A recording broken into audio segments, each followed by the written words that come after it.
From Sooner Standards, Collaborative Problem Solving Through Feedback, a complete Grade 6 computer science unit for Oklahoma Standard 6APPD01.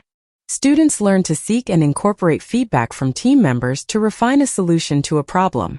Inside, a full teacher guide with pacing, misconceptions, and a scoring rubric, plus a content lesson with built-in comprehension checkpoints. This unit includes a standard mastery rubric for teachers and parents, a visual feedback loop comparison chart, a CS Careers connection, and an AI connection, all built to the Oklahoma HQIM rubric.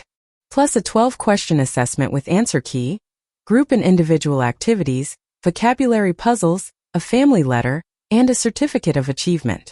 That's 3 to 4 days of no prep, HQIM-aligned instruction across 35 ready-to-print pages. Find it at Sooner Standards on Teachers Pay Teachers,